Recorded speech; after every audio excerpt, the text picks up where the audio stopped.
Well, hello out there in YouTube land. This is Wayne coming back with my second video for the TwinFlameMen 101 YouTube channel. Again, the intent and the focus of this channel is not to present necessarily new information or advanced information. Actually, it's quite the opposite.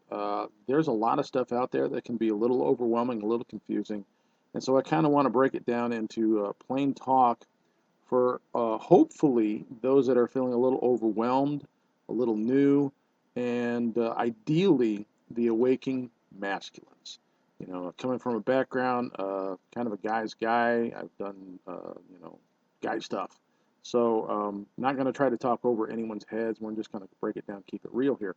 So, this video, as I have a lot of stuff that I've got on my plate that I want to convey, this one may go a little bit long, and so what we're going to cover is I'm going to cover the promoting our community, um, and then I want to kind of go into where you were before you found out you were a twin, what you had, what happened, go into like some terms of some vocabulary.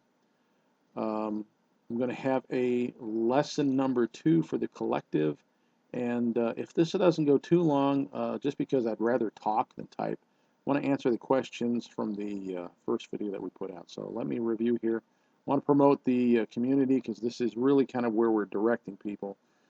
We have 2 Facebook groups. We put out the call on the first video to join us at Am I a Twin Flame, all one word, 101. Am I a Twin Flame 101? That's a Facebook group. I'm going to put the links down below in the description.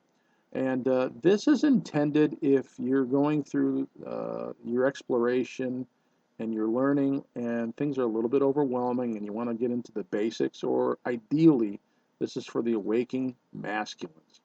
Um, if you've been on the twin flame journey, you kind of got an idea. Oh, yeah, hey, I know all about this stuff. Great.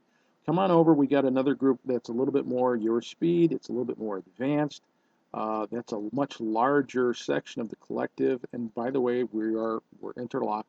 That is the I Am a Twin Flame Facebook group. Again, the description and link will be down below. I want to promote some twin flame channels out there and some teachers and mentors. The first one is Shamama Hunting Owl, Kristin. She's shifting her focus towards the awakening masculine and at the perfect time as things are moving forward. And definitely Candace from Mystic Moon Woman. And Candace comes from a very educated background. She has a very angelic approach. I would highly recommend that you patronize Mystic Moon Woman's YouTube channel. Get to know Candace. And I want to put a shout out to Faith from Source Knowing. Faith, thank you for your shout out. It's great to be in a community with you, and I look forward to working with you in the future. Um, Kristin from Krafted Healing, I got to sit down with Kristin this last weekend in the Chicagoland area with a few other twins, and we got to have a little hangout. It's really great to compare stories and learn from each other. So that's my promotion for the community, and all those links will be down in the description. So going into where you were. I've noticed as we hang out as a community and we get to know each other and we share stories, um, not everything is going to be universal, but there are certain trends. And I've noticed that a lot of people that are going through the twin flame in their life prior, childhood, adolescence, and growing up, they didn't fit in. Now, that doesn't always mean bad. Perhaps they didn't fit in because everything they touched turned to gold. Maybe they stood out in excellence in everything they did, but they were not part of the crowd. They were the pioneers in the crowd. They were the leaders. They were the stars. And they were not Joe Average. Uh, but, it can also go to the other end of the spectrum. Maybe as you were growing up and adolescence and your life experience, maybe you were labeled as the weirdo, or maybe you were the oddball. Maybe you just, even though you were around family, you felt like you were the black sheep, or maybe among your classmates, you just kind of did your own thing. You were not one of the sheep. or maybe something was missing.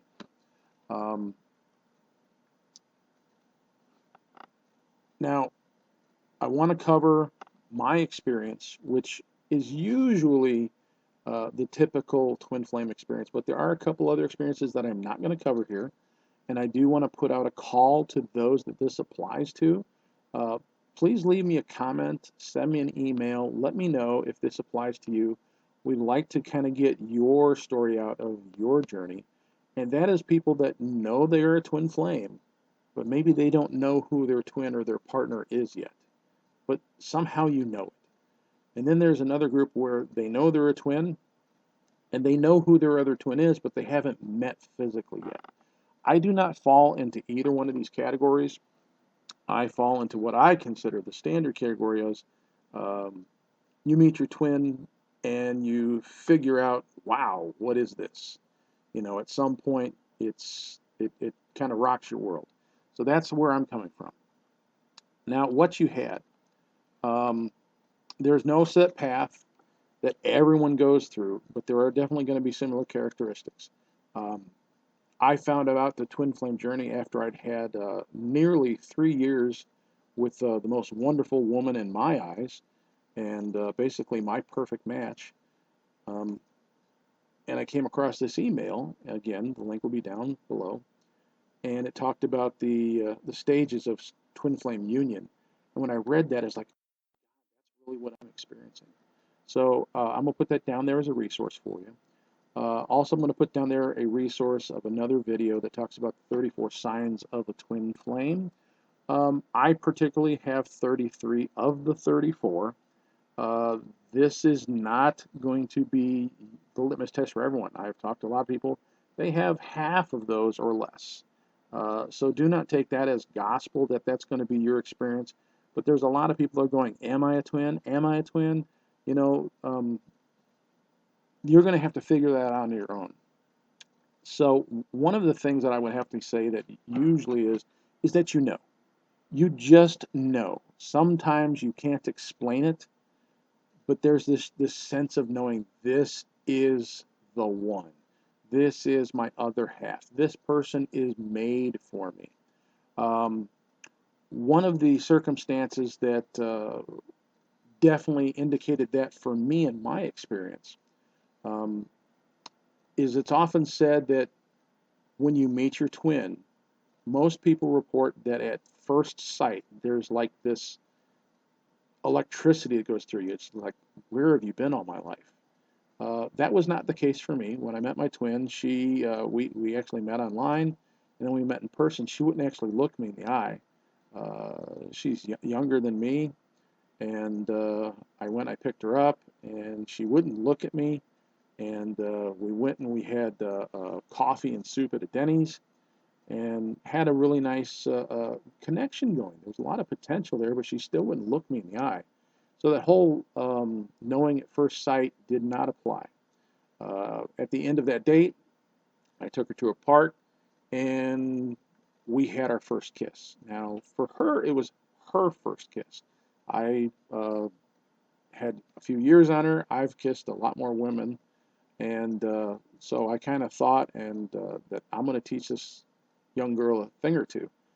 And when we kissed, it was there was zero awkwardness to it at all. It was like we'd been kissing for 100 years. Everything went so smoothly.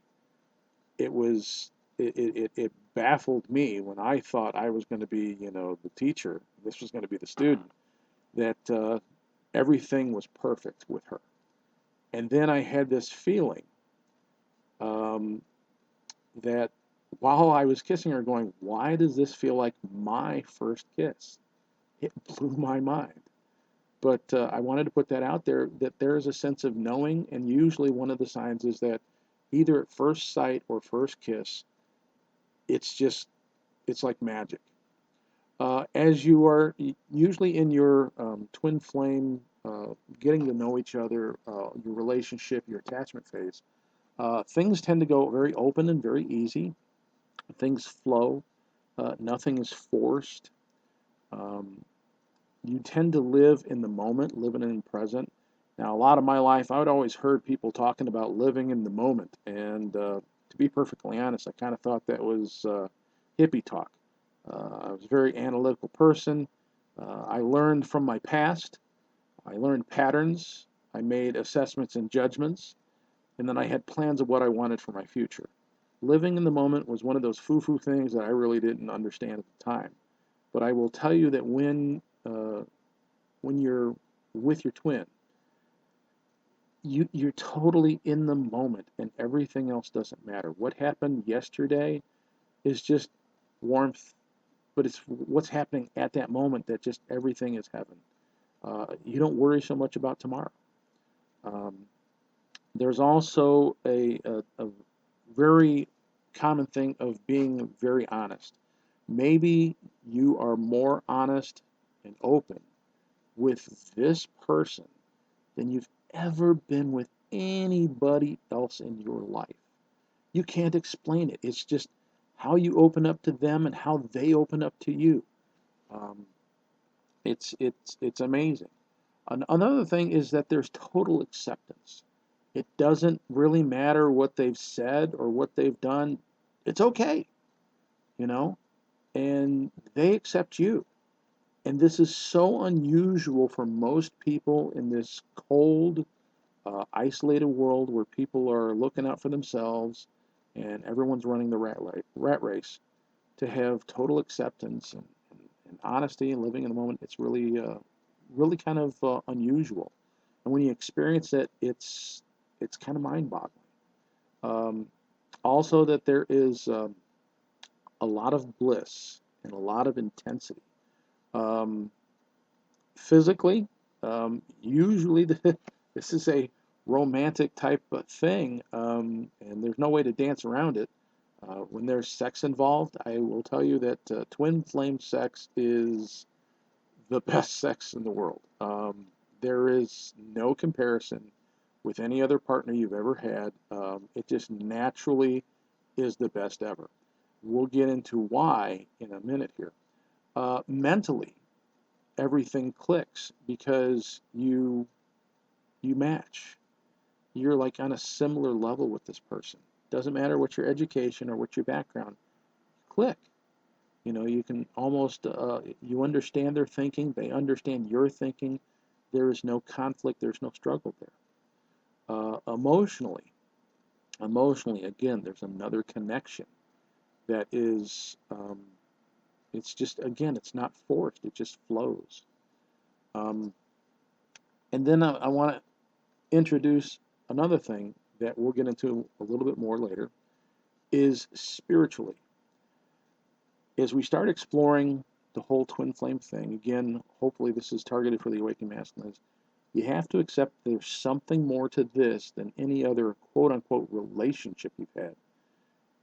There is another dynamic at play. That is a soul dynamic. You're used to dealing with things physically, mentally, and emotionally, and that's where you quit. Well, this adds another factor involved, and you got to realize that that factor is part of why this is so amazing.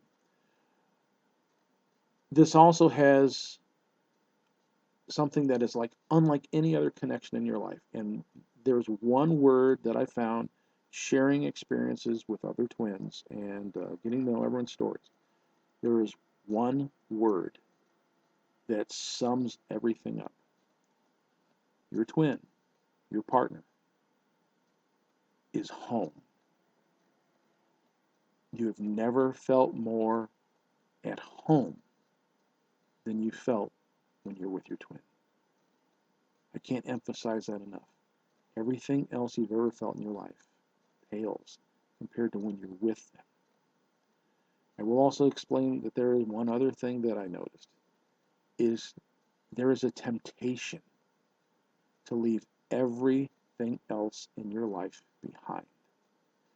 That connection, that feeling of home is so um, addictive. It's so fulfilling. It is so completing that everything else you had in your life, there's a temptation to go, it doesn't matter. So that is my experience. Your experience does not have to be like that, but I figured if I tell my story, someone's going to resonate with it. Now, so everything sounds good, right? It's all happy, puppy dogs, rainbows, and unicorns, and then something happened. And usually it is that you stopped living in the now. Um, Again, I was not a person who lived in the moment, thought it was foo-foo talk. I always analyze the past and plan for the future. But when you're with them, it just happens. When you stop living in the now and you start thinking of the past and your focus changes to the past, what's going to happen is life has not been perfect for anybody. And you start getting thoughts and feelings that come up that interfere with all of that bliss that I was kind of going over that I felt. And this may be you, this may be your twin. This will bring up thoughts of regret, thoughts of remorse, thoughts of guilt, thoughts of unworthiness. Because you start trying to compare what you were to what you're experiencing, and it doesn't seem to fit. Or maybe instead of living in the now, you start thinking too much about the future. And you start going, well, how is this going to work? And now as you start to think too much about the future, you start to worry. And you start to focus on problems instead of possibilities. Or maybe you start to fear what can go wrong, or what other people think, or you just start having thoughts of defeat. So another thing that happens to some twins is intensity overload. The feelings of love and bliss and happiness are so intense, it's mind-boggling. For me, I reveled in it. For my partner, I believe it definitely affected her. Uh, as we share stories in the community of twins, often it is said that the love or the acceptance is too much for them to believe, and they start to have doubt, and then they start to have fear. Maybe I'm not worthy of this, and so as that intensity starts to get to them, it's like anything. I think a lot in analogies. So here's one. I like a little bit of cinnamon on my food from time to time, but if you've ever seen someone put a teaspoon of straight cinnamon in their mouth and see how they react, you'll understand. Or maybe if it's lemon, I might like some lemonade or some lemon in my water. But go ahead and just eat a lemon straight, and your mouth is going to pucker up. It's like that with even the most wonderful things like love and acceptance and intensity and bliss. If it's too much, it takes a little bit to get used to. And so sometimes that causes us pulling away. Another thing that happens is sometimes 3D problems that you just didn't care about. You know what? Hey, let's just enjoy. We'll worry about that later. And as you spend more time together, your mind drifts back to your old patterns before you met your twin. And these 3D problems that you have in your life, whether they be money or education, job or family or religion or how far apart you live or commitment, or is it an open relationship, monogamous relationship, or are people going to accept me? You start thinking about those 3D problems more instead of all of the wonderful possibilities, and now it starts to take you down from those high vibrations. So these type of things can kind of cause that wonderfulness of a twin connection to start to falter and fall apart. Now, this does not happen to everyone. Some people don't have this very intensely. Some people, it's terrible, and it causes physical separation. And we'll talk about physical separation at another time. But I did want to cover kind of where you started from, what you had, and what happened to kind of make things go a little awry. So now I want to get into talking about some terms, some ideas of words you're going to hear. One thing is you have to accept that talking about the soul is definitely a big part of the twin flame journey. It is the soul that is involved that gives that extra special dynamic. Um, some people think that the soul is nothing more than a record of your life. Then there's other people that don't even think that there is a soul. Maybe they're atheist or agnostic. But the soul is much more than that. I'll give you a little example. This might get a little raunchy. So you have your physical existence, you have your mental and psychological existence, you have your emotional existence, and your spiritual existence, or your soul. So most women will appreciate this example. They'll say that some guys don't think with the head on their shoulders; they think with their penis. And most guys will say, "Yeah, there's times where it kind of has a mind of its own, and it says, I want, I want, I want." Um, and if you get in the moment, you can just lose all rational thought with that whole "I want" thing and those drives and desires. But at a higher level, you have your rational thought. You have what's going on mentally and psychologically, and you can say, I can overcome such crude, uh, basic, instinctive thinking, and I can think at a higher level. If you go up one level higher than that, is to think with your heart, to feel, to be true to what you really want. So that's usually what the feminine try to get the masculine to do is, hey, get in touch with your feelings. And a lot of guys are not used to that. So we talked about physical and mental and then emotional. There's another level on this twin journey. And there's this soul connection. And this might be a little difficult, but if you take that, the guy thinking with his mind or his heart instead of just his body or his penis, you're used to thinking with your mind, rational thought, usually for masculine, where you're thinking with your emotions as a feminine. There's the higher level of the soul. Most of us are not in touch with our soul.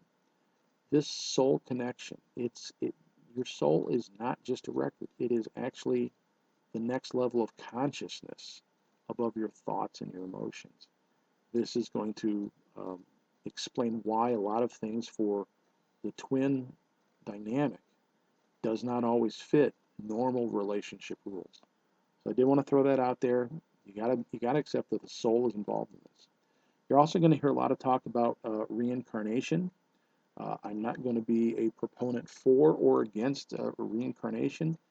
Some say that there's a lot of past lives involved, that it could have been hundreds of past lives for twins, and that's very possible, I believe.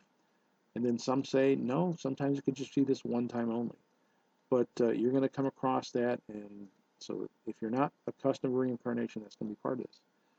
Another thing I want to touch on is masculine and feminine. There's masculine and feminine characteristics and energies involved.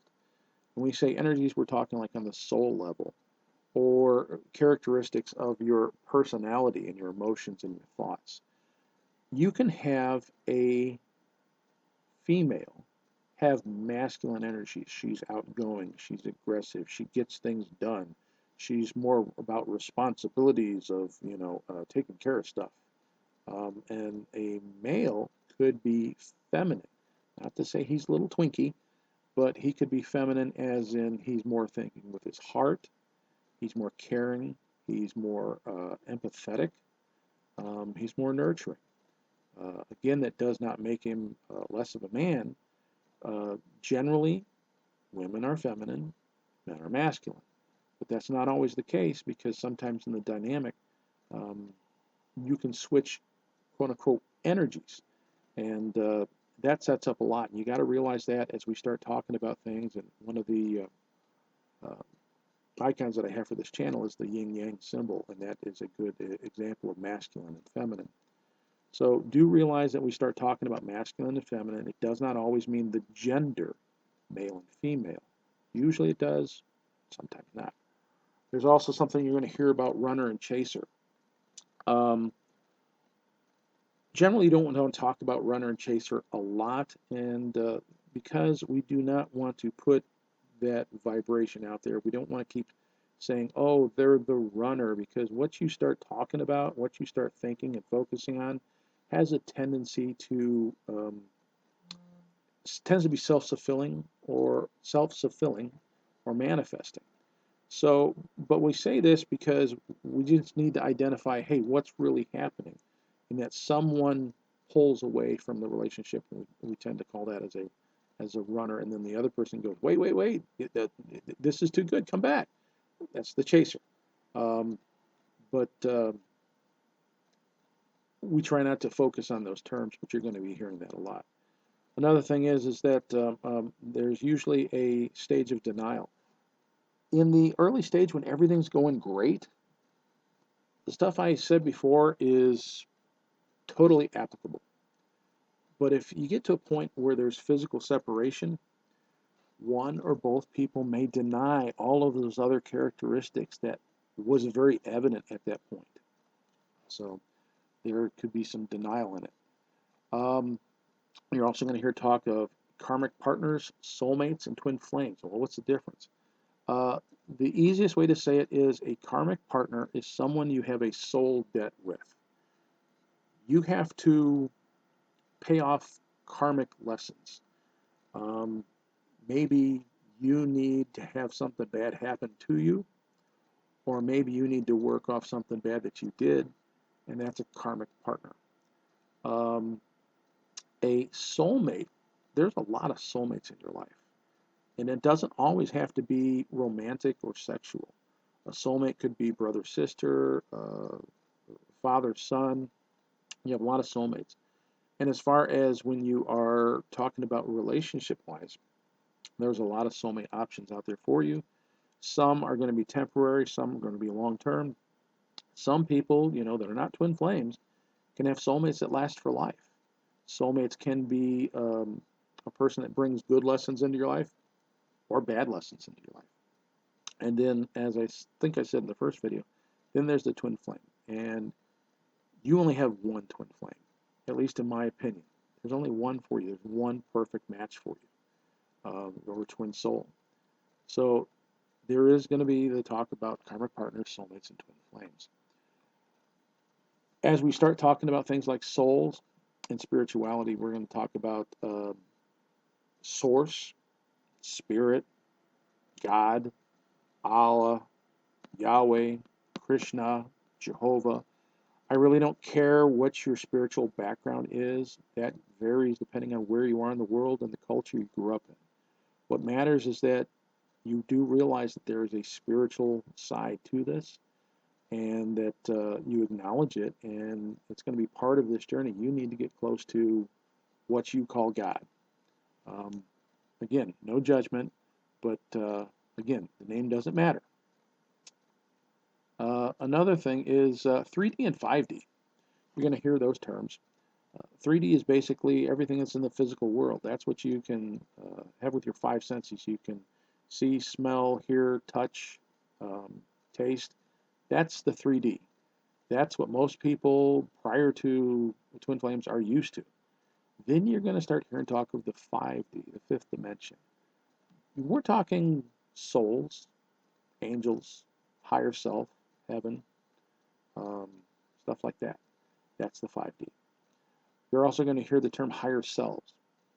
Higher selves is basically a fancy name for your souls.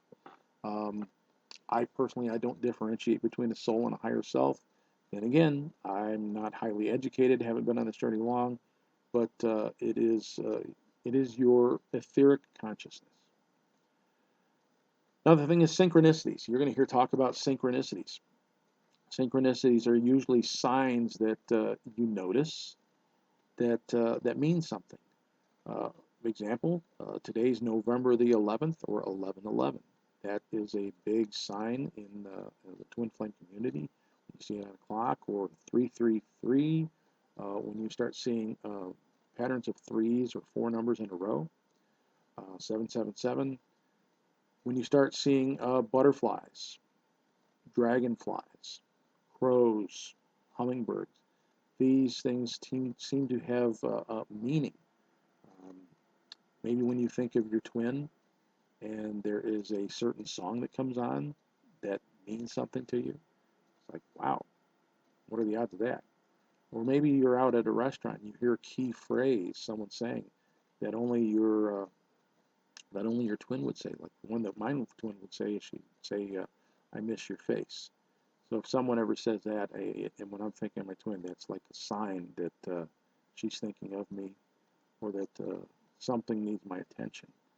Um, if you're out and maybe you're thinking and you see your twin's name, or you hear your twin's name, or you see their initials somewhere. Another thing is mirroring of numbers. Maybe it's 1221 or 3113. Um, so these are synchronicities. You're going to be hearing a lot about that as you explore this journey. Union versus relationship. Relationship is what everyone is used to. That is two individuals that are relating to each other. We are comparing likes and dislikes, compatibility versus incompatibility. This is the old template that pretty much the world has been living in for thousands of years. Union is what twins are working towards. First off, there is union and wholeness within yourself. When you become whole within yourself and you become complete within yourself, that's one of the first steps to union with your twin. Union with your twin, it goes beyond relationships or relating. It is two becoming one. Two spirits becoming one spirit. Two emotions merging into one emotional body. Psychologically, you start to merge. And of course, we all know the wonderfulness of physical merging. But do realize you're going to hear talk about union instead of relationships. You're going to hear about readings. Readings can be done with tarot cards, runes, tea leaves. There are going to be similarities and differences with readers. It's the who and the method that resonates with you. You're also going to hear a phrase tossed around about divine timing. And divine timing is exactly what it sounds. Regardless of personal beliefs, fate and choice, there's some things that simply won't happen until they're supposed to happen. A good analogy is when is it time to eat the apple off the tree? Well, it's when the tree says it's right. It's not a date on the calendar. It's not a time of day. The tree says when the fruit is ripe. And divine timing has to do with the way things are supposed to happen. You can't hurry it. Sometimes you can work harder to change the conditions, but that's all it is. It's when the conditions are right. That's divine timing. You're also going to hear talk about chakras. Um, a good way to understand about chakras is if you understand you have a soul, that there is an etheric body beyond your physical five senses. Chakras are the energy centers of that spirit body. Or if you want to think of it this way, think of it like organs. So you might have a spleen or intestines and a heart in your physical body. Your chakras are like the organs of your spirit body. Um, triggering. Triggering is a topic or a phrase or a word or an event that emotionally sets someone off. A trigger can be simple. Um, it can be in a song even. And what it brings up is a response that you're not quite in control of. This could be grief. This could be anger. This could be sorrow. Um, and when this comes up, you're going to have to deal with it. So you're going to hear a lot about triggering. Um, for those that have been on this journey a while, you're going to hear talks about gifts. Um, again, going beyond what you can see, smell, hear, taste, and touch. When you start accepting that there's another dimension to this, some people can feel things, see things, smell. Some people can heal. They can talk to guides and angels. Some can talk to souls that are passed away. Other people can channel. So that's kind of like a little bit of a vocabulary for you today. Now the last thing I want to cover is a lesson for the twins. When you have wounds or when you encounter something that is a perceived threat. You have two choices, actually three. Most people will pick one of two. If you have a wound, physically, it's easy to tell. A good example would be if you're going to the doctor and they're going to give you a shot or a needle injection. There are some people who will pull away out of fear of the pain. And then there's other people that at the other end of the spectrum, they lash out. I've seen people where they give them a shot and they want to hit them. They want to hit the doctor or the nurse out of anger. Why? Because there's pain involved. A feminine way, again, we're not talking just about women, but a feminine energy way to deal with a perceived threat of pain or loss is fear. A masculine way is to push through the pain and instead get angry and attack. So when you start to experience fear or anger, realize that you're dealing with a cause that is hidden. You have a wound or there's a perceived threat that you're reacting to. You have a third choice.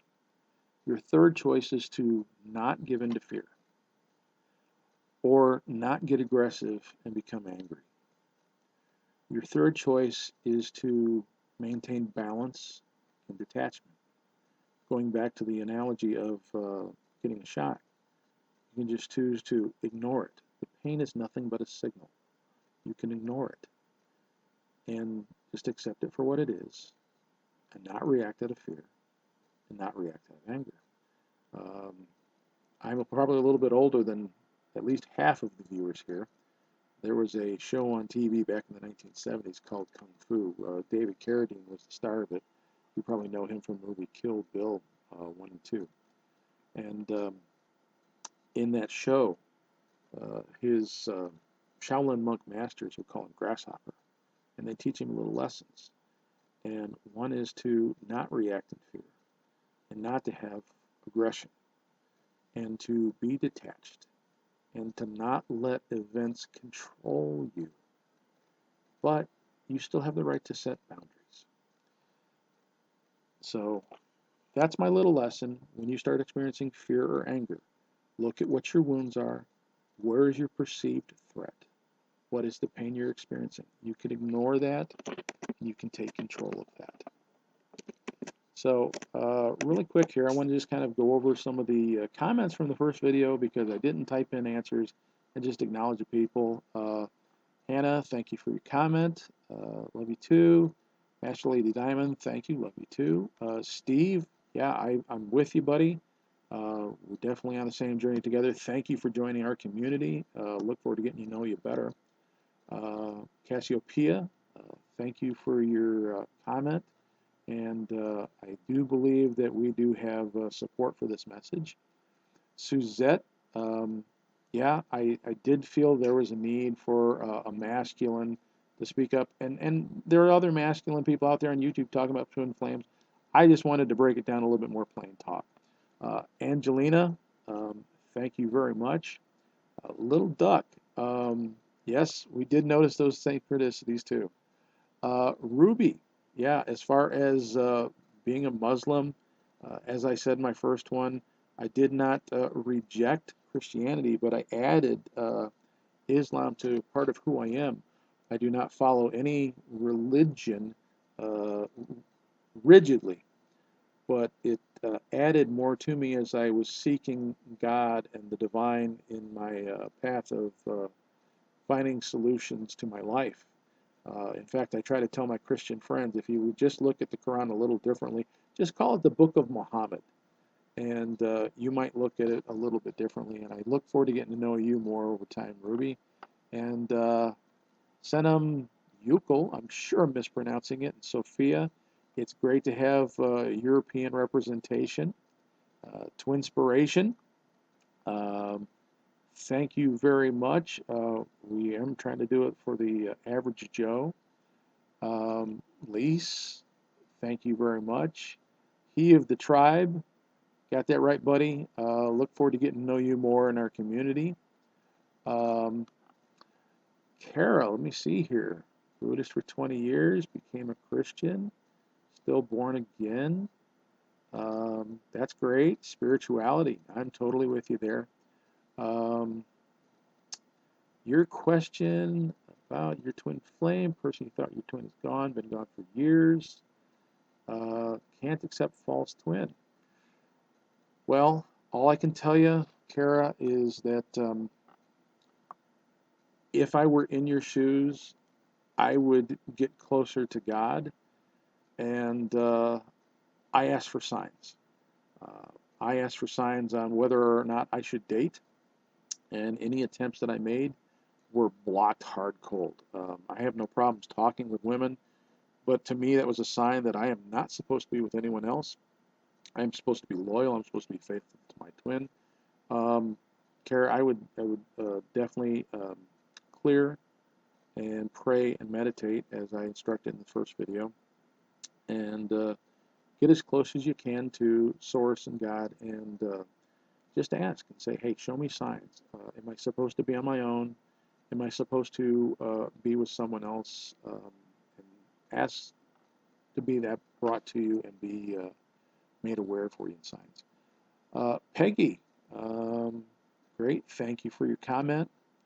Amanda, definitely that is the whole goal, is for the awakening masculine. Not trying to get anything fancy here. Brenda, thank you. Divine Love Crystal Grid, awesome. Thank you very much. And yeah, I got to check out your channel, Divine Love Crystal Grid. I apologize, I have not had the time to do that.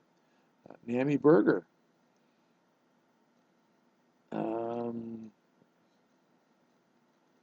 Yeah, Nami Burger. I might want to make things something a little bit clear. I was very masculine when I was in the quote-unquote bubble love stage of our twin relationship. I was very masculine. But because there was absolutely no way I would ever run or leave her to allow for physical separation, that's a future video of why that's necessary. Basically, we switch polarities. So during physical separation, I took on the feminine energies. So when you say what you've been going through, I'm with you. Um, it apparently it doesn't happen often. I'm one of those cases where we switched polarities. So I know where you're coming from. Celia, thank you. Ava, thank you. And Diana, thank you very much. Okay, so that's it for this time. I'm going to be happily having a couple interviews coming up. I've already talked to someone who was not spiritual and became spiritual on this path. And we're going to be interviewing a female quote-unquote runner here soon when she has time. And I'm also going to put up a quote, if you were a male and at some point you were overwhelmed by your relationship and you said, enough is enough, please leave a note. I want to talk to you in the future. Talk to you soon.